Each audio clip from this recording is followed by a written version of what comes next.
On today's Locked On Jayhawks, Kansas is bowl eligible. I know, they did it. They won 6 games. They beat Oklahoma State. We're going to recap it on today's show. You are Locked On Jayhawks, your daily podcast on the Kansas Jayhawks, part of the Locked On Podcast Network, your team every day.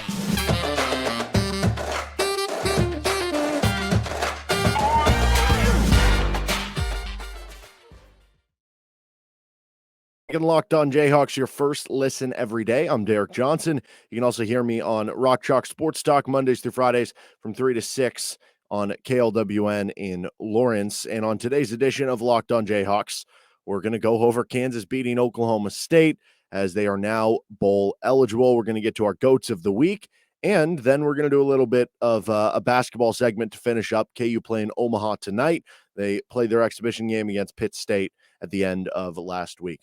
This episode is brought to you by LinkedIn Jobs. LinkedIn Jobs helps you find the qualified candidates you want to talk to faster. Post your job for free at linkedin.com/lockedoncollege. It's linkedin.com/lockedoncollege to post your job for free. Terms and conditions apply. KU takes down Oklahoma State 37-16. It was honestly a pretty dominant performance by the KU football team in the win.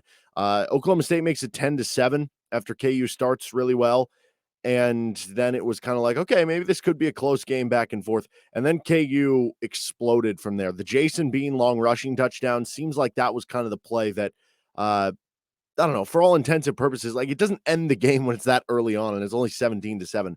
But in terms of what it meant for the momentum, it felt like that was the play that carried away everything. And how beautiful was it that KU had a good start to a game, right? You didn't have a game where they dropped behind 14-0 or the Baylor game where they were behind 28-3. They were the team that got up 10-0. And, you know, from there they won the score as well. But like, you know, that just, it completely changes your outcome when you do that. So KU dominates. They beat Oklahoma State. They run all over them, over 300 yards rushing. Jason Bean was so incredibly efficient in the game. The defense was fantastic. And yes, Spencer Sanders didn't go, and that completely changes what Oklahoma State is. But guess what? KU's been having to play with a backup quarterback too. So KU's now bowl eligible. That's the big story off of this. They are 6-3. I guess you can't say for sure they're going to a bowl game because there's still weird possibilities out there that, like, what if 9 or 10 of the Big 12 teams get bowl eligible and then there's not enough bowl tie-ins for the Big 12 teams? And then you're kind of banking on, are there going to be not enough bowl eligible teams from other conferences, which usually there are. So you probably wouldn't have to worry about it. But just hypothetically, Kansas is bowl eligible. Let's just put it that way. This means a lot. It's been forever. 2008 was the last time you went to a bowl game playing in the Inside Bowl when you rocked Minnesota and Desmond Briscoe gets a touchdown on the first play. And from there, you're just off to the races. But who would have thought it would have taken Lance Leipold this short of a time period? I mean, in year 2, we already saw the progress at the end of year 1, which I almost viewed that first year as like a year 0 because he took over so late, that I was almost looking at this like a year 1.5 because of that. And you are making a bowl game. A lot of people were circling next year to say, you know, maybe you win 4 or 5 games. And that was me included in the offseason. I was saying, I think they win 3 or 4 games. Maybe you get up to 5, right?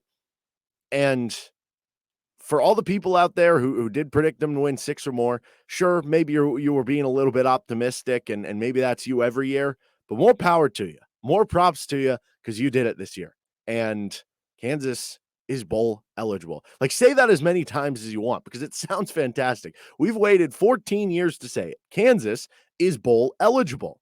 And who would have thought it would have taken this quick in the Lance Leipold era? Just an unbelievable turnaround. I said last year in Lance Leipold's first year that if KU even won 4 games last year, I'm not joking. He should have won Big 12 Coach of the Year. Now, I know that sounds like crazy if you win 4 games.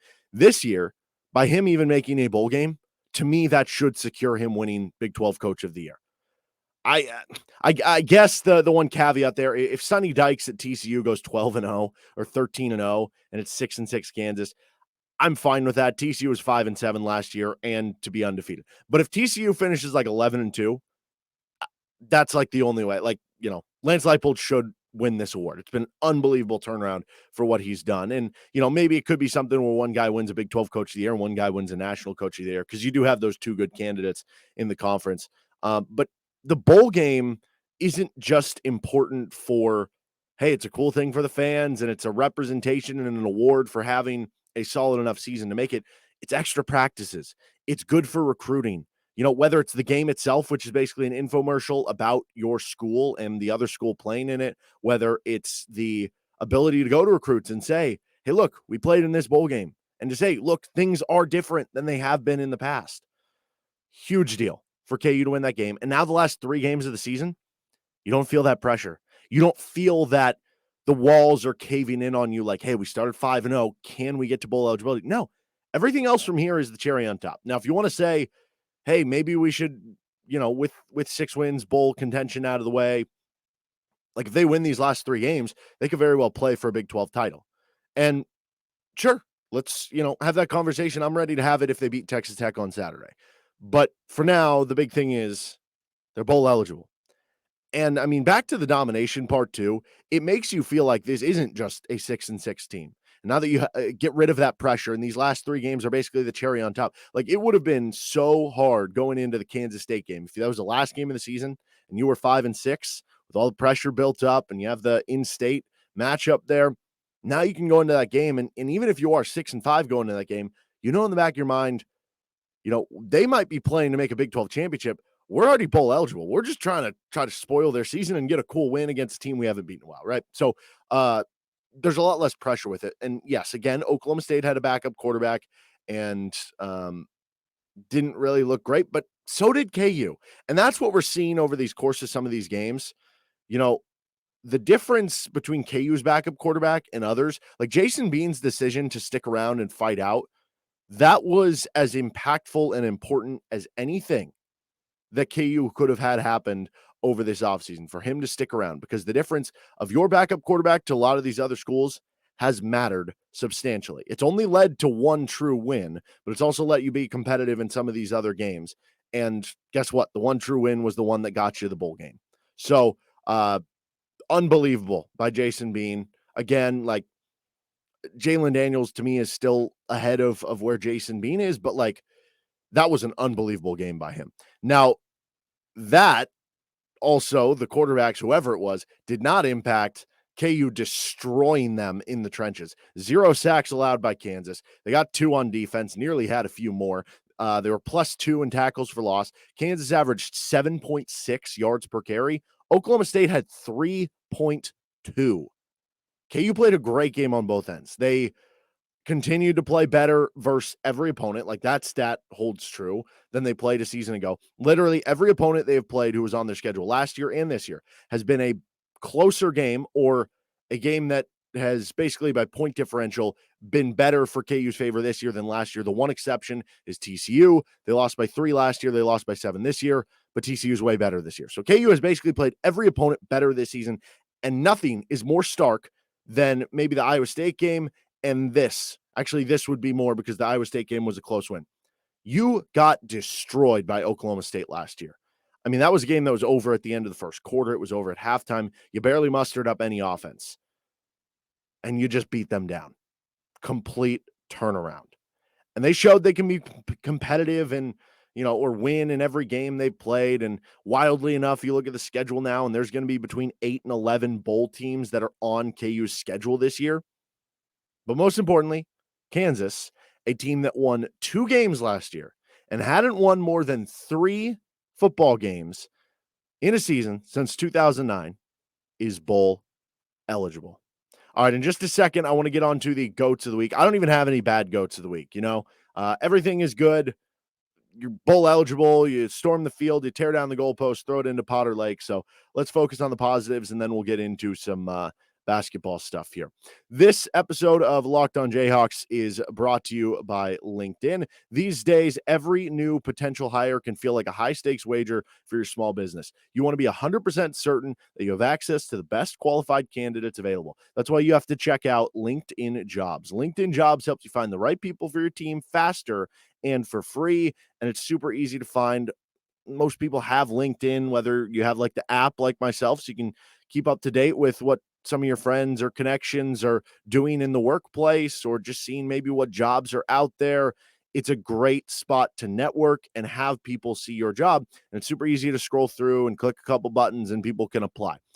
Add your job in the purple hashtag hiring frame to your LinkedIn profile and spread the word that you're hiring. Simple tools like screening questions make it easy to focus on the candidates with just the right skills and experience so you can quickly prioritize who you'd like to interview and hire. And you want to finish the year strong.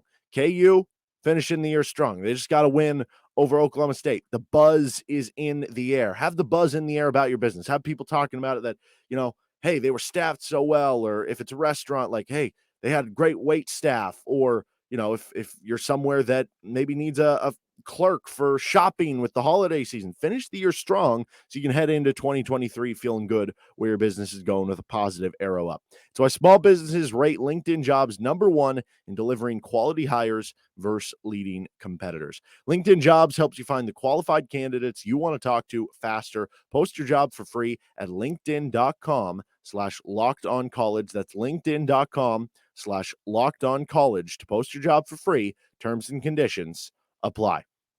Okay, our goats of the week. As I mentioned, no bad goats this week. It's all good. KU's going to a bowl game. I think we have to start with Devin Neal. I'm going to do a Devin Neal appreciation little segment later in the week here, but 32 carries, which, first of all, wow there, because that is way more than we've seen him at any point this season.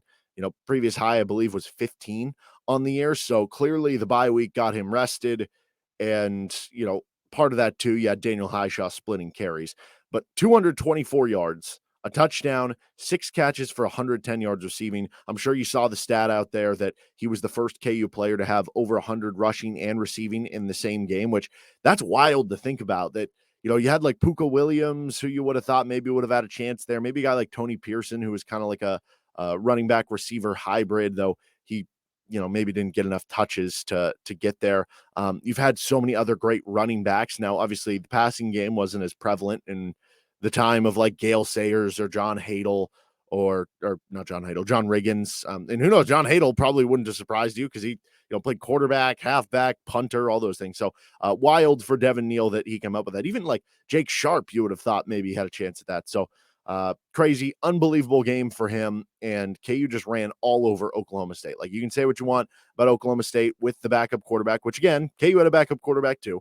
But the fact that Kansas just ran all over them and stopped their running game, like, there was the biggest difference in the game. Jason Bean deserves good GOAT of the week. 99.6 QBR for Jason Bean out of 100. There were still, maybe a few missed short passes I can think of early in the game, another like flat route to, I think it was Devin Neal, or like an inaccurate play on the 4th and 1 coming out of the second half on the throw to Jared Casey, where Jared Casey made an unbelievable grab. It's kind of wobbling up high in the air, and he kind of tips it to himself with one hand to get the catch. Like, some of those were a bit inaccurate, but overall, so efficient. And you're going to miss passes over the course of the game. Even the best ones do. Patrick Mahomes did last night. He didn't make a key mistake. He went 18 of 23, 203 yards, 2 touchdowns, also had 4 carries for 93 yards. Talk about efficiency there. And a score on that 73-yarder that I mentioned kind of was I would say the biggest play of the game for KU and was certainly a fun highlight there. So Jason Bean definitely deserves this award. And again, we go back to him in that game against Oklahoma State, and you saw the, I'm sure, picture afterwards where he was just kind of in disbelief, like bent over, holding his head in his hands and just kind of understanding what he had just done and helping lead KU to a bowl game. And Jason Bean's going to be immortalized because of this, right? In KU lore and KU history, like, he's going to be a name people remember, whether Jalen Daniels comes back or Jason Bean finishes out the season. Like, Jason Bean has etched his mark in Kansas football history, and that's pretty cool. The team blocking for Kansas. Bean was blitzed on 10 of his 23 passes. He was kept clean on 20 of the 23 passes. So even despite them blitzing 10 times and then having a good defensive line to begin with, he was only not kept clean 3 times. Really good stuff. And when he was kept clean, he went 16 of 20 for 188 yards and 2 touchdowns. Just great pass blocking, and it led to a lot of success. Dominic Pooney, Mike Nowitzki both had over 80 grades on their pass blocking on Pro Football Focus. Armajé Reed Adams had a 79.8. So those guys really stood out there. But I mentioned team blocking here. When you look at the run blocking, it was everyone, man. there were a lot of running plays where you saw it, whether it was big plays downfield, even like an 8 to 10 yarder, where you saw a tight end or a receiver just blocking the heck out of the defensive back or something down the field and sustaining the blocks. And that was reflected in some of the Pro Football Focus grades. Kevin Terry, Torrey Loughlin, both graded out above 78s as run blockers. Trevor Cardell was above 70. Jared Casey graded well as a run blocker. And then, like, you just look at the offense, like, how about the versatility of Michael Ford? He played 3 snaps at left tackle. He played 27 snaps at right guard. He played 21 snaps at right tackle. It was a all-around team effort blocking the football, and KU basically, I mean, it was the most team win you could imagine. The defense played well. You ran the ball well. Your quarterback played well. You blocked well. Like, everything just worked for KU in that game, and that's how you come up with a 21-point win. How about Lorenzo McCaskill on the defensive side?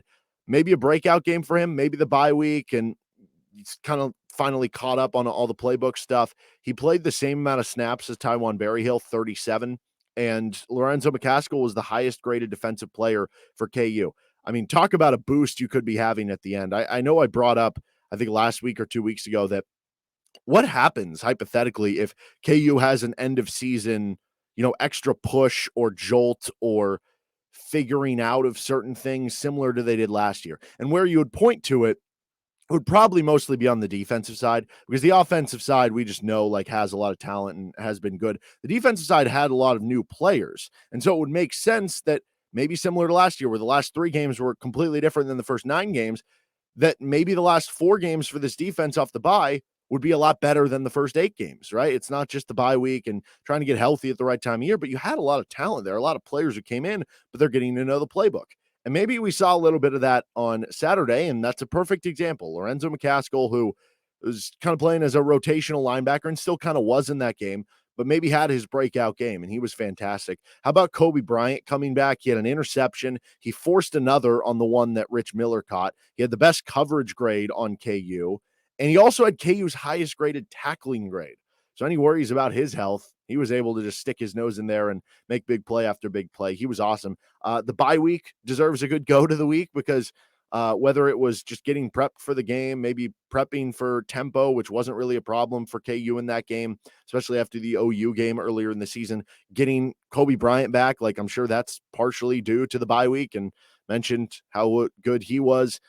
Maybe getting guys healthy that weren't fully healthy. I know I toiled with the idea that I don't know. I don't know if this was the case. It could have just been that, KU was playing more receivers, like you had Trevor Wilson back in past weeks. And if you're playing lineups with more receivers on the field, you're going to have less tight ends. It could just be that KU was doing certain things schematically, but like Jared Casey had his 2 lowest snap count games the previous 2 weeks. He was back up in the 40s in this game. So I don't know if that's like a situation where, and there are other players like this where, maybe you're a little more limited than you would like because you're dealing with injury. And I don't know that that's the case for him, but certainly there were other players that I'm not going to be able to mention here that we just don't know what they were dealing with, and they probably felt healthier on Saturday. Luke Grimm came back, 7 catches for 65 yards. Bye week, very helpful. Good go for the KU fans, bringing the goalpost down, able to get it down, and I didn't see any injuries. Hopefully there weren't. And bringing it into Potter Lake, always a good scene. Good pictures, good work by the KU social media team steering into it and getting all the cool pictures from the sideline too. And then I'll give a good go to the week to my parents. I know this one's a little bit weird. My parents have a weird thing with KU football games. The last 4 KU football games they have been to, including they were at the game on Saturday, KU has won. Again, this is not a football program that has had a lot of historic success over these last handful of seasons. They went to the game on Saturday. The previous game they went to was all the way back in 2019 when KU beat Texas Tech. Then the year before, they went to the TCU game where they beat TCU on the butt fumble. And their game before that was the Texas game in 2016 that they won in overtime. So I don't know what it is. Maybe we go fund me for my parents and get them season tickets and flights up here for every week or something. I don't know. Just weird stuff. Again, not doing any bad goats of the week. Kansas is going bowling. And I'm going to say it one more time. I've said it a lot in this episode, but it deserves to be said again. Kansas is going bowling. In just a second, I'm going to get to some basketball stuff, a few short takeaways from the scrimmage from Pitt State, look ahead to Omaha tonight, and some of the lines for it with BetOnline.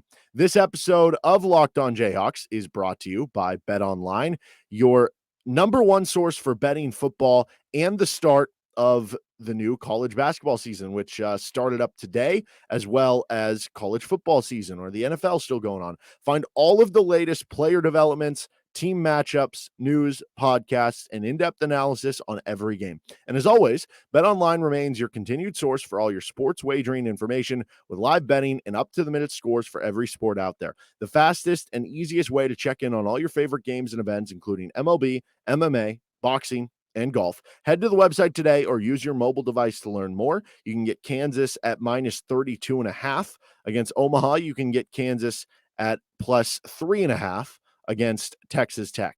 Bet online, where the game starts.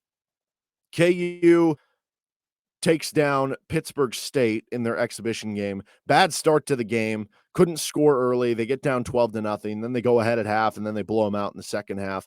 It's hard to have too many overhauling takeaways from an exhibition game. I still do have questions about this team shooting, if they're going to have times where they kind of lull to score, though that's honestly not that different than at times last year for Kansas. Like, remember the Oklahoma State game last year in basketball where KU didn't score for the final 9.5 minutes of the first half? So sometimes that just happens in college, especially in a good conference like the Big 12. But Grady Dick, pretty good performance. I have seen other freshmen struggle in the exhibition and then have good seasons. That's not unusual. So I don't hold it against them when they do. It's their first game of college basketball. But if I'm not going to hold it against them for struggling, because I almost expect it to a certain degree, then I should put you a little bit more on a pedestal if you have a lot of success, which he did. That shot looks legit. He looks really good. Scott Chasen texted me this, that he reminds him a lot of Ben McLemore, and I love that comp. You're looking at a guy who, a good straight line driver, good athlete, can dunk the ball really well, really good pure release, can shoot it really, really well. Maybe doesn't have as much of a game from creating off the bounce and creating his own shots and whatnot. And maybe has some questions about what is he going to do on the defensive side of the ball, but from the shooting aspect. And like, I wouldn't be surprised if that's the type of impact he has, like 15 points per game or something. So we'll see more tonight against Omaha. As far as the Omaha game tonight, Omaha's not very good. They're one of the worst teams in the Summit League. KU will get a better Summit League opponent on Thursday with North Dakota State, but the line's 32.5. Honestly, I'm going to take KU minus the 32.5. I don't think Omaha's very good. They were one of the bottom couple teams in the Summit League and one of the bottom handfuls of teams in the country, both on offense and defense. They're ranked in the 330s on KenPom this year. They were even further back than that a season ago. And, obviously it's hard to keep track of teams nowadays, especially in some of the smaller leagues with the transfer portal, and really try to feel like all the personnel. But they have a new coach. I don't think KU should really have a problem with Omaha tonight. And I guess you could say, well, they had a bit of a problem early with Pitt State, and Pitt State isn't as good as Omaha. That's true, but if Kansas played the way they did for the last 36 minutes, for the full 40, they're covering the 32.5. I don't even know. They might have covered the 32.5 against Pitt State anyway. So I'm taking KU minus the 32.5. And as far as what I'm looking for tonight, I guess we'll learn maybe a little bit more about the center position for KU. Obviously no Bill Self, but I'm sure Norm Roberts has instruction or kind of a group ideal of the coaches talking together what they want to do rotationally and whatnot. That the center position will be interesting. Looking to see if Grady Dick can follow it up for another performance. And I just expect big things once again from Kevin McCullough defensively, creating havoc. Jalen Wilson just continuing to drive and be a menace inside. And DeJuan Harris just kind of controlling the game on both ends of the floor. All right, that's going to do it for this edition of Locked On Jayhawks. On tomorrow's episode, we're going to recap whatever happens for the KU Omaha game. And we got plenty more KU football talk coming this week. We got plenty more KU basketball talk coming this week. If you have anything you'd like for the show to talk about or want to follow along on the action, you can reach out at D Johnson Radio on Twitter. And don't forget to subscribe to the show so you're getting all the latest with Locked On Jayhawks. That'll do it for today's episode. Have a good rest of your day. I'll see some of you on Rock Chalk Sports Talk later today. Bye.